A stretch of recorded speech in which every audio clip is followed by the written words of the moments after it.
बिस्मिल्लाहिर्रहमानिर्रहीम। अस्सलाम वालेकुम दोस्तों, उम्मीद करता हूँ आप बिल्कुल ठीक ठाक होंगे। दोस्तों आज है 8 मार्च सन 2024 और दिन है जुम्मा का। दोस्तों आज की वीडियो में मैं आपके साथ शेयर कर रहा हूँ जो इस वक्त आपने बाहर देखा होगा आसमान की तरफ, तो आपको जो है वो आसमान पर काफ़ी ज़्यादा बादल जो हैं वो नज़र आए होंगे। तो ओमान के महकमे मौसमियात के मुताबिक जो है वो आज से लेकर और इतवार तक यानी 8, 9 और 10 मार्च तक जो है वो काफ़ी ज़्यादा बारिश जो है उसकी पेशन गोई की गई थी। और इसी हवाले से जो है Oman civil defence and ambulance authority की तरफ से भी जो है वो मुख्तलिफ़ किस्म की गाइडलाइन जो है वो जारी की गई है ताकि आपको किसी तरह का कोई नुकसान वगैरह ना हो। अगर आप उस गाइडलाइन पर अमल करेंगे तो इंशाल्लाह जो है वो आप बहुत सारी चीज़ों से, बहुत सारे ख़तरात से बच सकते हैं।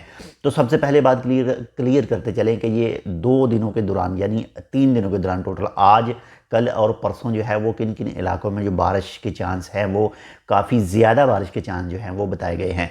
नंबर 1 पर तो मुसन्नम गवर्नरेट में कहा गया है, इसी के साथ ही बरेमी गवर्नरेट, इसी के साथ ही अल दहरा गवर्नरेट और इसी के साथ ही जो है नॉर्थ एंड साउथल बातना, नॉर्थ एंड साउथल शर्किया, इसके साथ में अल दाखलिया गवर्नरेट और इसी के साथ में मस्कत गवर्नरेट जो है।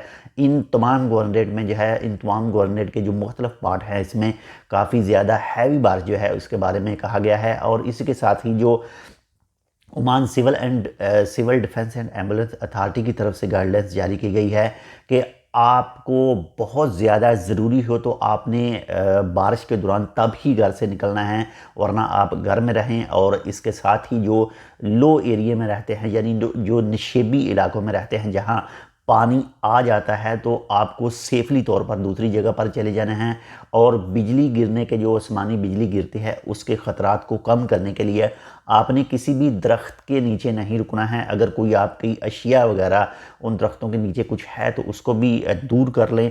और इसके साथ ही जिन वादियों में पानी आता है, बारिश की वजह से जो पानी आ जाता है वादियों में, तो वादी क्रॉस करने से पहले जो पुल लगे होते हैं, जो निशानात हैं या फिर जो पुलिस की तरफ से बोर्ड रखे होते हैं वादी से पहले, तो उनके ऊपर भी लाजमी आपने गौर करना है। अगर पानी ख़तरे की हद तक मौजूद हो तो वादी क्रॉस करने की कोशिश ना कीजिएगा। और जो कुछ भी अगर किसी ऐसी जगह पर आप खड़े हैं, मजबूरन तौर पर आपको खड़ा होना पड़े तो जो आपके करीब तरीन कोई ऐसी चीज़ हो जो हवा आने से उड़कर आपको लग सकती है तो उससे भी बचकर रहें ताकि आप महफूज रहें। और जो घर में खिड़कियां वगैरह हैं, शीशे हैं, उसको भी जो खिड़कियां हैं उसको बंद रखें। और जितनी भी हदायत दी जाती हैं ओमान की किसी भी महकमे की तरफ से उनको लाजमी फ़ॉलो कीजिएगा। और बिल्कुल फ्रेश अपडेट के लिए ओमान के जो ऑफिशियल सोर्स हैं न्यूज़ के, ख़बरों के, उनको लाजमी फ़ॉलो कीजिएगा, उनको लाजमी देखते रहिएगा और अपडेट रहिएगा। और जो समंदर में काम करते हैं यानी मछली वगैरह का या फिर इससे रिलेटेड कोई दूसरा, तो वो भी मौसम से लाजमी बाखबर रहें और उसके बाद में ही जो है वो अपना ट्रैवल करें समंदर के अंदर भी। तो बाकी इंशाल्लाह आपके साथ जो है मज़ीद अपडेट भी शेयर की जाएगी, लेकिन आपसे यही रिक्वेस्ट है कि जितने भी एहतियाती तदाबीर रूल बताए जाते हैं ओमान के किसी भी महकमे की तरफ से उनको लाजमी फ़ॉलो कीजिएगा।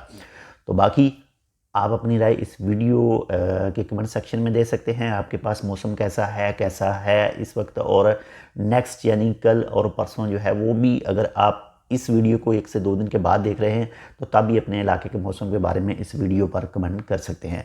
इंशाल्लाह मिलते हैं आपसे दूसरी अपडेट के साथ। एक छोटी सी रिक्वेस्ट जो हम आपसे करते हैं कि अगर आपने चैनल सब्सक्राइब नहीं किया तो आप इसको सब्सक्राइब कर लीजिएगा, वीडियो को शेयर कीजिएगा अपने दोस्तों के साथ भी।